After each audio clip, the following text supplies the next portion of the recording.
Les chasseurs furtifs représentent le sommet de la technologie aéronautique militaire moderne, l'aboutissement de décennies de recherche et de développement, de milliers d'ouvriers qualifiés et du savoir combiné d'innombrables ingénieurs de classe mondiale. Cependant, le temps, les efforts et le coût sont largement compensés sur le champ de bataille, car les chasseurs furtifs se montrent dévastateurs en zone de guerre active. En tirant parti de la technologie d'évitement des radars, les chasseurs furtifs sont capables d'éliminer des cibles de grande valeur tout en restant pratiquement invisibles aux défenses aériennes ennemies. Ce qui en fait une arme redoutable, pouvant à elle seule décider de l'issue d'un conflit. Le F-117 Nighthawk a joué un rôle clé durant la première guerre du Golfe, surmontant les fortes défenses aériennes de Bagdad, pour larguer un total combiné de 2000 tonnes de munitions guidées de précision avec un taux de réussite de 80%. Mais s'il subsistait le moindre doute, la conception et la production d'un avion furtif efficace posent d'énormes défis. Bien que de nombreux pays tentent de développer des chasseurs furtifs, seules quelques armées ont réussi à en produire des versions grandeur nature et à les rendre opérationnelles. Sans surprise, les nations qui réussissent sont aussi celles ayant les armées les mieux financées et les plus avancées technologiquement, les États-Unis, la Russie et la Chine. Ainsi, le 2 février 2013, lorsqu'une nouvelle nation a annoncé qu'elle allait entrer dans l'arène et produire seule un chasseur furtif. Pour une conception de toute pièce, soyez sûr que le monde entier a été très attentif. L'Iran a déclaré qu'il était en train de développer le F-313 de pointe, ou KH-313, et la présentation de l'appareil a déclenché une frénésie dans les médias internationaux. Même au premier coup d'œil, il est évident que le F-313 est quelque chose d'inhabituel, principalement parce que l'appareil est nettement plus petit que les autres modèles comparables. Avec une longueur de 15,5 mètres, soit environ 51 pieds, et une envergure de seulement 8 mètres, soit environ 26 pieds. En incluant les extrémités d'ailes inclinées vers le bas, le F-313 fait environ la moitié de la largeur de l'emblématique F-22 Raptor monoplace. Le F-22 mesure 18,92 mètres de long, soit 62 pieds, et a une envergure de 13,5 mètres, soit 44,5 pieds, ce qui fait paraître le F-313 vraiment minuscule.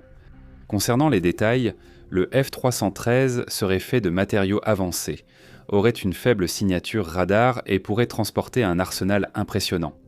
D'après les informations fournies, un F-313 peut être équipé soit de 6 missiles RR-PL-12 pour le combat rapproché, soit, alternativement, de 2 bombes de 910 kg ou 2000 livres lorsqu'il s'agit d'attaquer des cibles au sol. C'est une capacité d'armement impressionnante vu la taille de l'appareil, d'autant qu'il semble y avoir à peine assez de place sous les ailes pour ces armements. Encore plus impressionnant, c'est qu'en 2023, il a été annoncé que le projet avait atteint sa maturité, mais qu'avant de passer à la production en série, le F-313 allait d'abord passer d'un chasseur monoplace à un drone entièrement sans pilote. La force aérienne de la République islamique d'Iran, l'IRIAF, était auparavant reconnue comme assez compétente, mais certainement pas capable de développer son propre chasseur furtif de pointe, de toutes pièces. La présentation a suscité un certain scepticisme chez les journalistes internationaux, surtout lorsque les participants ont pu examiner l'appareil de près. Pour être franc, la présentation du F-313 a effectivement provoqué cette frénésie médiatique, mais probablement pas le genre de frénésie que le gouvernement iranien espérait. L'appareil, de sa taille curieusement petite, à son aérodynamisme douteux et pratiquement tous les aspects de son design maladroit, a été un sujet de moquerie ouverte de la part des journalistes internationaux. Et cela depuis des années. Le simple fait que l'appareil ait été dévoilé a suscité de nombreuses spéculations, beaucoup étant stupéfaits que le gouvernement iranien s'attendait à autre chose qu'à des rires francs. Mais soyons clairs avant d'aller plus loin. Nous ne savons pas avec certitude si le F-313 existe ou non en tant qu'appareil fonctionnel, mais nous savons que les preuves semblent pencher assez fortement dans une direction.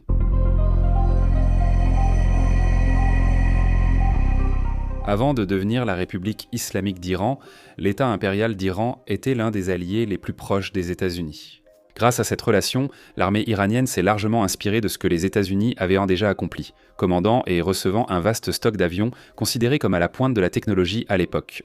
Le matériel aéronautique que l'Iran a commandé et reçu des États-Unis comprend des Grumman F-14 Tomcat, des McDonnell, Douglas F-4 Phantom II, des Northrop F-5 Tiger, deux des Lockheed P-3, Orion et bien d'autres encore. Cela dit, l'état actuel de tout cet inventaire est quelque peu sujet à débat, y compris le matériel qui a été mis au rebut et celui qui est encore opérationnel. Après la révolution islamique, les États-Unis ont rompu tous les liens militaires et imposé un embargo. Ce qui signifie que, bien que l'armée iranienne disposait toujours du matériel, le pays n'a pas reçu les pièces de rechange nécessaires depuis très longtemps. Divers rapports indiquent que l'armée de l'air iranienne a fait un travail plutôt correct pour maintenir au moins une partie de la flotte opérationnelle, et a même modernisé une partie des chasseurs pour les rapprocher des normes étrangères. Mais quel est le rapport avec le F-313 ? Vous vous demandez peut-être, et à juste titre, comment ? Une armée qui dépend encore d'avions achetés dans les années 1970 serait-elle capable de concevoir et de construire son propre chasseur furtif hyper avancé, depuis zéro ? Vous pourriez déjà déduire certaines choses des commentaires d'experts en aviation lors de la présentation internationale du F-313. Les critiques détaillées seront abordées ensuite. Mais pour l'instant, concentrons-nous sur ce que Flight Global avait à dire. Flight Global est une entreprise de médias en ligne spécialisée dans l'actualité aéronautique internationale. Et en voyant le F-313, un expert a partagé quelques réflexions. Ils ont déclaré qu'en raison de la petite taille du F-313, l'équipe de conception iranienne avait peut-être utilisé le moteur unique dérivé du Northrop F-5 Tiger déjà en sa possession. L'expert a également déclaré qu'il y avait des signes suspects d'éléments empruntés au prototype Boeing Bird of Prey et au Lockheed Have Blue de 1970. Ces observations semblent indiquer que, malgré ce que le gouvernement local essayait peut-être de diffuser, l'armée iranienne reste encore solidement ancrée dans l'emprunt et l'imitation de technologies vieilles de 50 ans. Indépendamment des commentaires des médias internationaux, le chef de projet Hassan Parvena, de l'IAO, l'organisation de l'industrie aéronautique iranienne, a insisté sur le fait qu'un prototype du F-313 avait déjà volé. Il a cependant présenté une vidéo controversée et de mauvaise qualité comme preuve. Le journal israélien Haaretz a vite souligné que la vidéo floue ne montrait qu'un avion radiocommandé. Hassan a reconnu que la vidéo montrait seulement 2 petits avions télécommandés avec moteur à hélice et micro-réacteur. Mais il a insisté sur le fait que la vidéo n'avait été destinée qu'à servir de preuve de concept pour l'aérodynamique du F-313. Le ministre iranien de la Défense, le général de brigade Hossein Deghan, est intervenu le 10 février 2013. Contestant toutes les affirmations désobligeantes faites par les médias étrangers, il a soutenu que les journalistes étrangers mentaient et que le moteur du F-313 avait été testé et était pleinement opérationnel. Cependant, il a reconnu que l'appareil n'avait pas encore réellement volé, donnant la date vague de « bientôt » pour la réalisation des essais de roulage et de vol. Ce n'est qu'en mars, le 15 mars 2017, que le général de brigade Hossein a finalement annoncé que le F-313 était prêt pour les essais en vol. Notamment, le 15 avril de la même année, il a été rapporté que le prototype avait réussi les essais de roulage, comme le montrait une vidéo où l'appareil avançait sur une piste. La vidéo a aussi montré que des changements majeurs avaient été faits dans la conception, peut-être suite à des critiques internationales. Le cockpit avait été agrandi, n'étant auparavant pas assez grand pour accueillir un pilote. La conception à un seul réacteur avait été remplacée par une version à 2 réacteurs et une tourelle FLIR, un système infrarouge orienté vers l'avant, avait été ajoutée à l'avant de l'appareil. Tout semblait donc prometteur. Il ne restait plus qu'un vol d'essai inaugural pour prouver que tout le travail de l'armée iranienne en valait la peine, en temps, en effort et en argent. Si vous retenez votre souffle en attendant de savoir comment s'est déroulé le vol d'essai, eh bien vous feriez mieux d'expirer maintenant, avant de vous évanouir. La prochaine fois que des informations concrètes ont été publiées, c'était le 18 février 2023. L'annonce disait simplement que l'appareil était technologiquement mature, mais qu'il passerait à une version drone sans pilote avant d'entrer en production. Il n'y a donc eu aucune démonstration publique des capacités de l'appareil pendant les 6 années qui ont suivi. Alors que se passe-t-il exactement ici ? Le F-313 est-il capable de voler ? Possède-t-il des capacités furtives ? Ou peut-être qu'une meilleure question serait « existe-t-il vraiment ?»